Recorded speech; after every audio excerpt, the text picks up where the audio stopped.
नमस्कार, जी news bulletin में आपका स्वागत है। मैं हूं सिकंदर और खबरों को विस्तार से देखने से पहले नजर डालेंगे आज की सुर्खियों पर। दीपावली त्योहार को लेकर आज उपखंड कार्यालय में उपखंड अधिकारी सुरेंद्र सिंह राजपुरोहित ने ली व्यापारियों के साथ आवश्यक बैठक। दीपावली के दौरान गंगा जमुना नामक पटाखे पर रहेगी पूर्णतया पाबंदी। बेचने वाले व्यापारियों के खिलाफ होगी कानूनी कार्रवाई। अग्रिम आदेशों तक घास बेरू की सवारी पर भी रहेगी पाबंदी। भारतीय शिक्षा प्रसार समिति द्वारा सापड़दा रोड पर संचालित पटेल आदर्श विद्यालय को खाली कराने की मांग को लेकर आर्य समाज ने राज्यपाल के नाम उपखंड अधिकारी को सौंपा ज्ञापन। दूसरी ओर अखिल भारतीय विद्यार्थी परिषद के कार्यकर्ताओं ने अजमेर रोड स्थित पटेल आदर्श स्कूल के खेल मैदान की दीवार को दुर्भावनापूर्ण ढहाने के विरोध में उपखंड अधिकारी को ज्ञापन सौंपकर नगरपालिका के कर्मचारियों के खिलाफ कानूनी कार्रवाई की मांग को लेकर सौंपा ज्ञापन। संभागीय आयुक्त व जिला कलेक्टर के निर्देशानुसार विशेष योग्यजन के भौतिक सत्यापन एवं चिकित्सीय प्रमाण पत्र जारी करने के लिए पंचायत समिति में होगा 2 दिवसीय शिविर। बड़ौदा राजस्थान क्षेत्रीय ग्रामीण बैंक शाखा मेरू कला ने आज शाखा सेवा क्षेत्र के नवनिर्वाचित सरपंचों का किया सम्मान। सदारा के नवनिर्वाचित सरपंच गोविंद जैन ने ग्रामवासियों के साथ राजस्थान की चिकित्सा एवं स्वास्थ्य मंत्री डॉक्टर रघु शर्मा से की शिष्टाचार मुलाकात। चिकित्सा मंत्री ने नवनिर्वाचित शर्मा का किया स्वागत। नवनिर्वाचित सरपंच ने ग्राम की समस्याओं से चिकित्सा मंत्री को कराया अवगत। ग्राम पंचायत गोरदा मुख्यालय पर शुक्रवार को सरपंच पपीता देवी मीणा की अध्यक्षता में ग्राम सभा का हुआ आयोजन। ग्राम विकास को लेकर कई प्रस्ताव हुए पारित। श्री शिव गोरख मठ गौशाला मेवदा कला में शनिवार को श्री शिव गोरख मठ गौशाला स्थापना और मूर्ति स्थापना का कार्यक्रम होगा आयोजित। केकड़ी कृषि मंडी में माल की अत्यधिक आवक और कच्चे माल एवं पक्के माल की लोडिंग नहीं होने के कारण शनिवार को कृषि मंडी रहेगी बंद। और आइए अब देखते हैं खबरों को विस्तार से। आगामी दीपावली त्योहार के चलते हुए शुक्रवार को उपखंड कार्यालय में उपखंड अधिकारी सुरेंद्र सिंह राजपुरोहित ने व्यापारियों की आवश्यक बैठक ली। बैठक के दौरान प्रतिनिधि मंडल को प्रतिबंधित पटाखे सहित कोरोना की गाइडलाइन की सुनिश्चित पालना के लिए व्यापारियों को निर्देशित किया गया। बैठक के दौरान उपखंड अधिकारी सुरेंद्र सिंह राजपुरोहित ने बताया कि आगामी दीपावली के त्योहार के मद्देनजर गंगा जमुना पटाखे पर पूर्णतया पाबंदी रहेगी। कोई भी व्यक्ति अगर गंगा जमुना नामक पटाखा बेचता हुआ पाया गया तो उसके खिलाफ कानूनी कार्रवाई अमल में लाई जाएगी। इसके साथ ही कोरोना गाइडलाइन की पालना करते हुए कोविड सेंटर के आसपास कोई भी व्यक्ति पटाखे विक्रय नहीं कर पाएगा। इस पर पूर्णतया पाबंदी रहेगी। उपखंड अधिकारी सुरेंद्र सिंह राजपुरोहित ने बताया कि दीपावली के दूसरे दिन घास बेरू की जो सवारी निकाली जाती है, अग्रिम आदेशों तक फिलहाल उस पर पाबंदी रहेगी। सरकारी आदेश के बाद ही घास बेरू की सवारी निकालने की अनुमति दी जाएगी। बैठक के दौरान नगरपालिका अधिशासी अधिकारी सीता वर्मा, केकड़ी थाना प्रभारी ब्रजेश मीणा सहित खुदरा व्यापार संघ के व्यापारी मौजूद थे। जैसा कि आपको विदित है, दीपावली त्यौहार आने वाला है। इसी को ध्यान में रखते हुए आज ये प्री मीटिंग बुलाई गई थी। इसमें जैसे अपने येगड़ी में प्रचलन में है गंगा जमुना नामक के पटाखे जो है एक दूसरे पर फेंका करते हैं, उसके संबंध में भी इनको निर्देशित किया गया है। ये सब साथ में ही है, अधिशासी अधिकारी जी भी यही हैं, तो इनको किसी प्रकार का इनका खरीद फरोख्त ना करें, क्योंकि वो जो है मतलब एक दूसरे पर फेंकने के काम आता है अधिकांश, वो अपने को नहीं करना है। इसके साथ ही जहाँ पे कोविड के पेशेंट है उनके आसपास पटाखों का प्रचलन नहीं रखना है, कोविड केयर सेंटर के आसपास भी नहीं करना है। और इसके साथ ही घास बेरू की सवारी के संबंध में उचित समय पर निर्णय ले लिया जाएगा। आज की दिनांक में जो कोरोना की गाइडलाइन आई है उसके अनुसार 50 से ज़्यादा व्यक्ति एक जगह इकट्ठा नहीं हो सकते। तो आज की तारीख में तो उसके संबंध में ये कह सकते हैं कि भी उसके निकलने की संभावना नहीं के बराबर है, क्योंकि प्रशासन उसमें उन लोगों को पाबंद करेगा जो इस तरह का कोई भी कार्य करेंगे। और इसके अलावा आगामी त्यौहार को ध्यान में रखते हुए सभी लोग संयम से कार्य लें और कम से कम पटाखों का जो है मतलब बाजार में इस तरह से ना करें।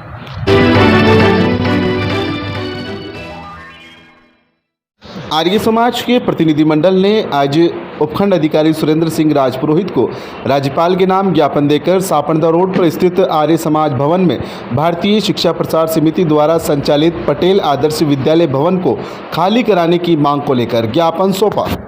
ज्ञापन के माध्यम से आर्य समाज केकड़ी द्वारा बताया गया है कि वर्ष 1924 में आर्य प्रतिनिधि सभा राजस्थान के नाम से एक रजिस्टर्ड संस्था है जो सापड़दा रोड पर स्थित है, जहां पर पटेल विद्यालय संचालित है। वहां आर्य समाज का एक भवन वर्तमान में पटेल आदर्श विद्या निकेतन के पास किराए पर चल रहा है।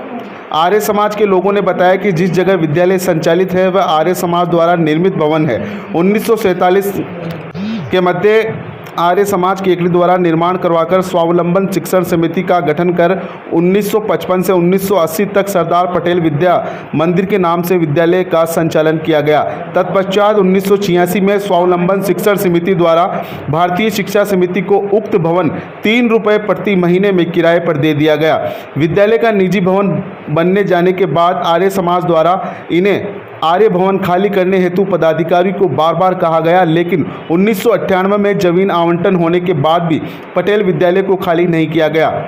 ज्ञापन के माध्यम से आर्य समाज के लोगों ने आरोप लगाया कि इनके द्वारा वर्तमान में अजमेर रोड अस्पताल के पास जो अतिक्रमण किया गया है वहां जमीनों की कीमत करोड़ों रुपए में है। अपनी बदनीयत के चलते इन्होंने सरकारी जमीन पर कब्जा किया है। ज्ञापन के माध्यम से मांग की है कि सापड़दा रोड स्थित विद्यालय को खाली कराकर आर्य समाज की जगह को अतिक्रमण मुक्त कराया जाए। ज्ञापन देने के दौरान आर्य समाज के संरक्षक अशोक आर्य, प्रधान मूलचंद महावर, तेजमल पवार, कोषाध्यक्ष सत्यनारायण सोनी, चेतन रेगर सहित आर्य समाज से जुड़े कई लोग मौजूद थे। आज हमने एसडीएम साहब को ज्ञापन दिया है राज्यपाल के नाम से। इसमें हमारा जो आर्य समाज का भवन है सापड़दा रोड पर, उसके ऊपर ये आरएसएस का जो पटेल स्कूल चल रहा है उन्होंने कब्जा कर रखा है। उनको हमने 1986 में 3 रुपये महीने में किराए पर दिया था और अब इनकी नीयत खराब है। इनको जमीन अलॉट होगी अजमेर रोड पर, उस पर भवन बन चुका है, उसके बावजूद ये खाली नहीं कर रहे। और जब हम इसे खाली करने की बात करते हैं तो ये कहते हैं कि हम तो हमारी राष्ट्र नीति है कि जो भी कमजोर हिंदू संगठन है उस पर हम कब्जा करेंगे। ऐसी इनकी सोच है। ऐसे विद्यालय को तुरंत प्रभाव से बंद करना चाहिए और आर्य समाज का जो भवन जिस पे काबिज होकर बैठे हैं उसको खाली करवाया जाना चाहिए। यही हमारी मांग है।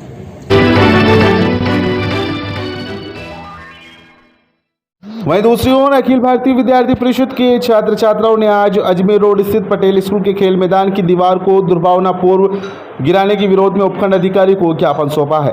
ज्ञापन के माध्यम से अखिल भारतीय विद्यार्थी परिषद के कार्यकर्ताओं ने बताया कि 14 अक्टूबर को नगरपालिका के कर्मचारियों द्वारा अजमेर रोड स्थित पटेल स्कूल के खेल मैदान की वैध दीवार को जेसीबी से ढहा दिया गया, जिससे वहां लगे सैकड़ों पेड़ पौधे नष्ट हो गए, जिन्हें 4 साल से विद्यालय के बच्चों ने पाला पोसा।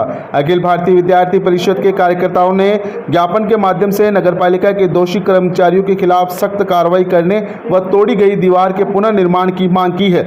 ज्ञापन देने के दौरान गोविंद शर्मा, प्रशांत सोनी, विकास जांगीर, रोहित प्रजापत, मोहित योगी, प्रशांत पारीक, प्रमोद सैनी, अभिनव वैष्णव, विशाल सोनी, खुशवंत व्यास, सुमित वैष्णव सहित एबीवीपी से जुड़े कई पदाधिकारी व छात्र छात्रा मौजूद थे। आज अखिल भारतीय विद्यार्थी परिषद केकड़ी के द्वारा जो 2 दिन पूर्व यहाँ अजमेर रोड स्थित पटेल आदर्श विद्या निकेतन जो विद्या भारती का विद्यालय है और इस क्षेत्र का बहुत ही ख्याति प्राप्त और सबसे बड़ा विद्यालय है, जहाँ लगभग 1300 विद्यार्थी अध्ययन करते हैं। उस विद्यालय की जो खेल मैदान की बाउंड्री है पीछे, लगभग 550 फीट बाउंड्री को यहाँ की नगरपालिका प्रशासन के कुछ कर्मचारी जाते हैं और बुलडोजर चलाकर 10 मिनट में ध्वस्त कर देते हैं। वो उस बाउंड्री का हवाले देते हैं कि वो अतिक्रमण क्षेत्र में बनी हुई है और जिस जगह पर वो बनी हुई है वो विद्यालय की निजी जमीन नहीं है। पर वो अगर ऐसा है तो उसकी उन्होंने न तो जांच पड़ताल करी, न किसी से पूछा ताछा, और उन्होंने न किसी को विद्यालय संचालन समिति से वहाँ बुलाया और उसको तोड़ दिया। अब जबकि वो जो बाउंड्री टूटी है वो विद्यालय की निजी जगह पर है और वो बिल्कुल गलत काम उन्होंने किया है।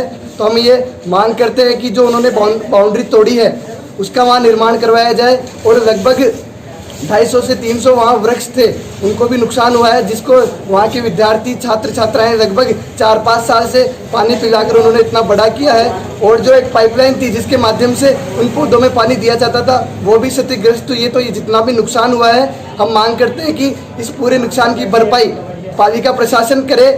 और जो विद्यालय संचालित होने का अब समय हो गया है, क्योंकि परिस्थितियां सामान्य हो रही है, तो विद्यालय संचालित होने से पहले इस दीवार का निर्माण करवाया जाए, क्योंकि यहाँ बात है छात्रों की सुरक्षा की, विद्यालय कैंपस की सुरक्षा की।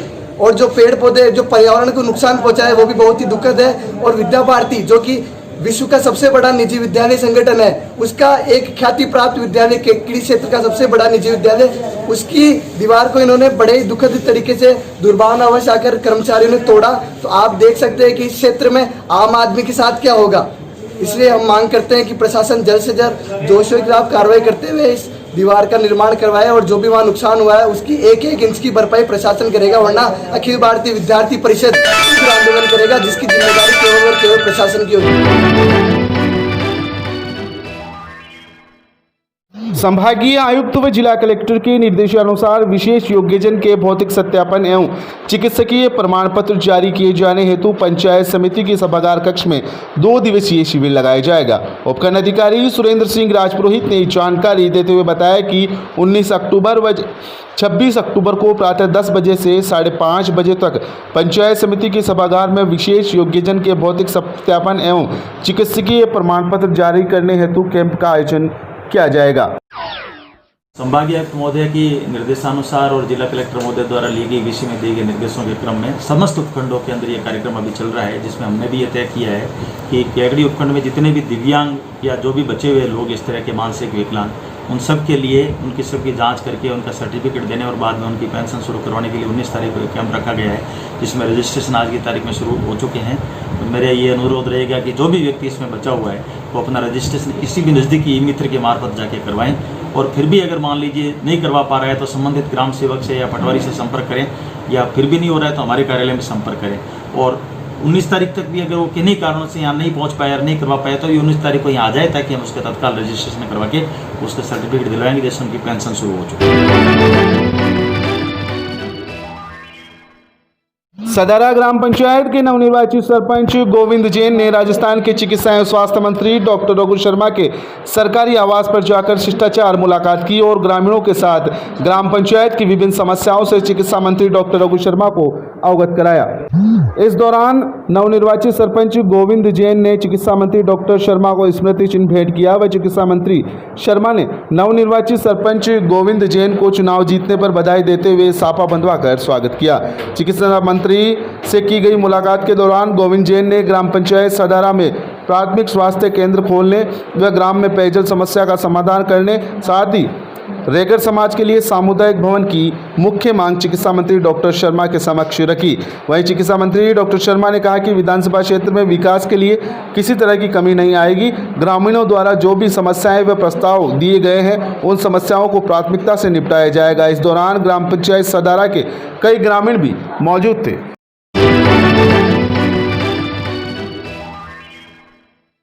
बड़ौदा राजस्थान क्षेत्रीय ग्रामीण बैंक शाखा मेरुकला ने शुक्रवार को शाखा सेवा क्षेत्र के नवनिर्वाचित सरपंचों का सम्मान समारोह आयोजित किया। इस सम्मान समारोह में मुख्य अतिथि के रूप में बैंक के भीलवाड़ा क्षेत्र के क्षेत्रीय प्रबंधक DS मेड़तिया ने बैंक की विभिन्न योजनाओं की जानकारी दी एवं नवनिर्वाचित सभी सरपंचों को बधाई देते हुए कहा कि आज के परिवेश में ग्रामीण बैंक अन्य बैंकों से बेहतर ग्राहक सेवा प्रदान कर रहा है। विशिष्ट अतिथि के पद से बोलते हुए शाखा मेरुकला के प्रबंधक कैलाश चंद मीणा ने सभी नवनिर्वाचित सरपंच एवं प्रतिनिधियों का साफा एवं शाल ओढ़ाकर अभिनंदन किया। समारोह की अध्यक्षता महेंद्र प्रताप सिंह सरपंच मेरुकला ने की। इस अवसर पर नवनिर्वाचित सरपंच गोविंद जैन सदारा, रेखा मीणा सरपंच सदारी, अनूप देवी सरपंच आलोली, सायरी देवी सरपंच आमली, पपीता देवी मीणा सरपंच गोरदा, रसाल देवी कुशायता सहित संजय कुमार जैन, महावीर जैन, नारायण माहेश्वरी, रामराज जाट, रामदेव कुमावत, गंगाराम मीणा, आशाराम मीणा, हरि राम माली, रामप्रसाद रेकर सहित कई ग्रामीण भी मौजूद रहे। कार्यक्रम का संचालन अशोक व्यास ने किया।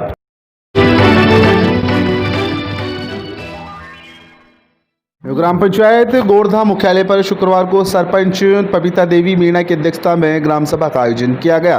ग्राम पंचायत गोरधा मुख्यालय के सचिव दिनेश कुमार शर्मा ने गतपैठक की कार्रवाई पढ़कर सुनाई, जिसका अनुमोदन किया गया। ग्राम सभा के दौरान जन्म प्रमाण पत्र, मृत्यु प्रमाण पत्र, विवाह पंजीयन करवाने की अपील भी की गई। ग्राम सभा के दौरान चौकी नाडी को मॉडल तालाब बनाने का प्रस्ताव पारित किया गया। सोकिया का खेड़ा में पानी की टंकी से आंगनबाड़ी केंद्र की ओर नाला निर्माण, सगस बाबा से राजकीय उच्च प्राथमिक विद्यालय सोकिया का खेड़ा तक CC रोड, सगस बाबा तक ग्रेवल सड़क, मई पुलिया, गोपालपुरा गोरधा में मोडू बलाई की नाडी से महावीर मीणा के खेत की ओर से सड़क निर्माण सहित अन्य कई प्रस्ताव लिए गए। ग्राम सभा में सरपंच पपीता देवी मीणा, सचिव दिनेश कुमार शर्मा, वार्ड पंच सुरेश बड़ाई, ग्राम पंचायत गोरधा मुख्यालय के पंचायत सहायक मुकेश काती, सीताराम कुमावत, वार्ड पंच आशा देवी, सोकिया का खेड़ा ओम प्रकाश मीणा सहित वार्ड पंच व ग्रामीण मौजूद थे। कुशायता से हंसराज कारोल की रिपोर्ट। केकड़ी कृषि उपज मंडी शनिवार को बंद रहेगी।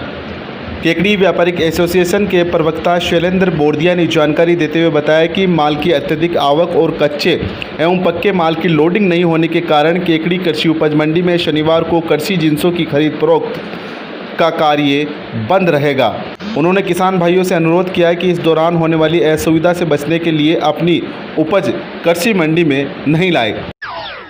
कृषि जिंसों की अत्यधिक आवक है, विशेष रूप से जवार, बाजरा, मक्का वगैरह आ रही है। जवार की बहुत ज़्यादा अराइवल है और कृषि जिंसों का उठाव भी नहीं हो पा रहा है। माल की लोडिंग अनलोडिंग बाकी है, जिससे कृषि मंडी में जगह की कमी रह रही है। इस कारण हमने असुविधा नहीं हो, इसलिए हमने कल कृषि जिंसों की खरीद फरोख्त का कार्य बंद किया है। हम किसान भाइयों से अनुरोध करता हूं, कल शनिवार को कृषि जिंसों की खरीद फरोख्त का कार्य नहीं होगा। अपनी उपज को मंडी में ना लाए। कल और परसों पूर्ण रूप से ये उठाव हो जाने पर हम मंडी सोमवार से पूर्ण वापस सुचारू रूप से चालू कर सके।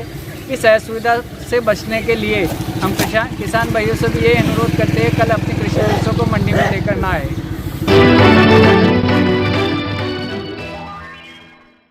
श्री शिव गोरख मठ गौशाला मेवदा कला में शनिवार को श्री शिव गोरख मठ गौशाला स्थापना और मूर्ति स्थापना कार्यक्रम आयोजित किया जाएगा। श्री शिव गोरख मठ गौशाला बघेरा रोड मेवदा कला पर संपन्न होंगे। मीडिया प्रभारी चंदू पंडित ने बताया कि गुरु गोरखनाथ की असीम कृपा से एक परम तपस्वी योगीराज साधुनाथ महाराज नावली अलवर के शिष्य गौसंत सेवी योगीराज अमरनाथ महाराज के सानिध्य में वेदाचार्य पंडित नंदकिशोर शर्मा के आचार्यत्व में 11 पंडितों द्वारा श्री शिव गोरख मठ गौशाला की स्थापना, ध्वजारोहण एवं अतः शिव पंचायत, पंचमुखी हनुमान, गोरखनाथ ज्वाला माता, शनिदेव एवं भैरवनाथ प्राण प्रतिष्ठा महोत्सव वैदिक मंत्रोच्चार के साथ आयोजित किया जाएगा। श्री शिव गोरख मठ गौशाला के व्यवस्थापक शोजीराम जाकर ने बताया कि श्री शिव गोरख मठ गौशाला स्थापना, ध्वजारोहण एवं मूर्ति स्थापना प्राण प्रतिष्ठा महोत्सव के दौरान विशाल भजन संध्या, एक रात गौ माता के नाम भजन गायक मास्टर गीसालाल धोलिया एंड पार्टी मेवदा कला द्वारा भजनों की प्रस्तुतियाँ भी दी जाएगी।